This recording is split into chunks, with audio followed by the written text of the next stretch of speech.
अजीज़ और प्रिय साथियों, दोस्तों, बुज़ुर्गों, इस माह मुक़द्दस के पहले अशरे में और रमज़ान शरीफ की ओर से आपको मैं दिली मुबारकबाद पेश करता हूँ। सभी देशवासियों को, समस्त नागरिकों को इसकी शुभकामनाएं और बधाई। इसी के साथ कोरोना वायरस से संबंधित माननीय प्रधानमंत्री श्री नरेंद्र मोदी जी का जो लॉकडाउन की जो घोषणा करने के बाद जो दिशा और निर्देश जो दिए हैं, मैं उनके निर्देशों का पालन करता हूं। एक योद्धा बनकर मैं उनके साथ खड़ा हूं, कदम से कदम मिलाकर, जब तक इस कोरोना महामारी से पूरा देश सुरक्षित ना हो जाए। मैं बिहार के डीजीपी श्री गुप्तेश्वर पांडे जी का भी मैं रमज़ान के इस महीने, पावन महीने, पवित्र महीने और मुक़द्दस महीने में खैर मक़दम करता हूं और उनके उन संदेशों का मैं तहे दिल से शुक्रिया अदा करता हूं, जहां उन्होंने कहा कि कोरोना वायरस से सुरक्षित के लिए, बचने के लिए, उसके संक्रमण से बचाव के लिए रमज़ान जैसे मुक़द्दस महीने में आप अपने घरों में इबादत करें। इबादत से अल्लाह हृदय के समीप होते हैं, अल्लाह ताला की क़राबत, खुशनुदी हासिल होती है और इबादत के ज़रिए हम अपने दिलों से नफ़रत, कीना, हसद, जलन, बुग़्ज़ को ख़त्म करते हैं और हमारे दिलों में उसके जगह प्यार, मोहब्बत, अमन, भाईचारा, अख़ुवत कायम होती है, जो मानवता और इंसानियत के लिए सरचश्मा और सरमाया है। ऐसी पैगाम और मुसलमानों के लिए ऐसी संवेदना के लिए मैं डीजीपी साहब का बहुत बहुत शुक्रिया अदा करता हूँ। इसी के साथ मैं स्थानीय प्रशासन का भी शुक्रिया अदा करता हूँ। माह रमज़ान में मैं उनका स्वागत करता हूँ, उनको बधाई देता हूँ कि स्थानीय प्रशासन का भी बहुत ही समाज के प्रति महत्वपूर्ण और अहम भूमिका होती है, जो अपने जान को जोखम में डालकर भी सारी प्रक्रियाओं से गुज़रते हैं, हॉस्पिटल तक पहुंचाते हैं। अगर मैं ये कहूं कि जिस प्रकार कुरुक्षेत्र में कर्ण अर्जुन की भूमिका रही, उसी प्रकार समाज के लिए और हमारे लिए स्थानीय प्रशासन कर्ण और अर्जुन है। अब मैं इसी के साथ इस्लाम के प्रति जो अल्लाह ताला ने इस्लाम के अंदर और जो शरीयत के अंदर जो कानून नाफिज हुई है, अब मैं वहाँ पे चलता हूँ कि दुनिया में अगर कार खैर, खिदमत खल्क, यतीमों की मदद, ज़रूरतमंदों का ताउन, बेसहारा लोगों का सहारा बनने के लिए अहकामात किसी मज़हब ने जारी किए हैं तो वो इस्लाम है। और इस दीन ने मुसलमानों को अल्लाह की इबादत करने के साथ साथ खिदमत खल्क को भी इबादत का दर्जा दिया है। हम हर साल मुख्तलिफ मौक़ों पर दावतों का एहतमाम करते हैं, जैसे ईद मिलाद, इज्तिमाआत, जलसे व इजलास में बेहतरीन खानों का इंतज़ाम करते हैं।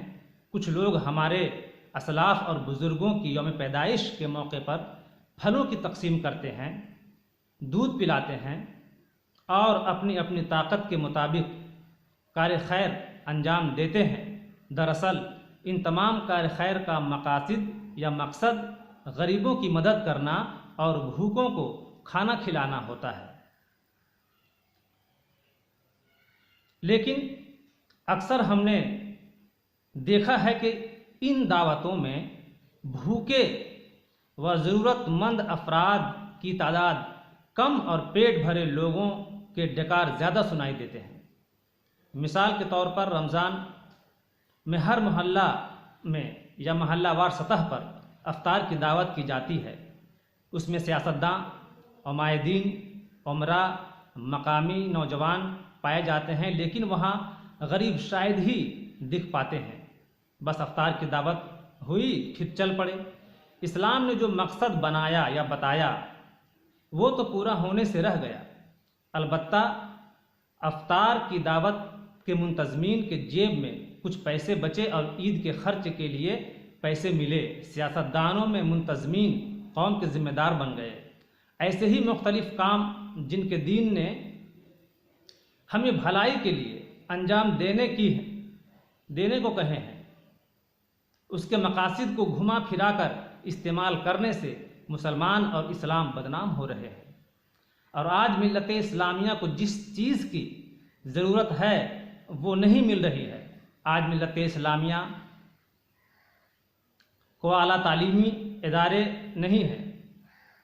मिल्लत इस्लामिया के पास कोई आला तालीमी इदारे नहीं हैं, उच्च शिक्षा संस्थान नहीं है, नौजवानों के लिए रोज़गारी के मसाइल को हल करने के लिए कोई कारखाने नहीं हैं, कमज़ोरों, मुआशी तंगी का शिकार बच्चे अच्छी तालीम हासिल करना चाहते हैं, उनकी तालीम के लिए कोई ख़ास इंतज़ाम नहीं है।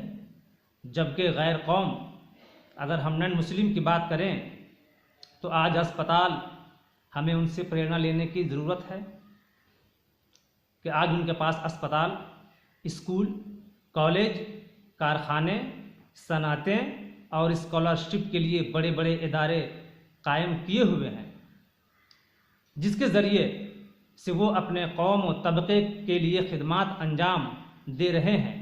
आज अस्पतालों की बात करें तो साईं बाबा अस्पताल, जो हिंदू मज़हब के मुताबिक वो उनका मजहबी पेशवा था और उसके मानने वालों ने उसे खिदमत खल्क के ताल्लुक़ से एक इशारा देने पर अस्पताल कायम किए, जिनकी तादाद अब 5 हो चुकी है और इंसानों के हर मर्ज़ का इलाज किया जाता है, वो भी मुफ्त में।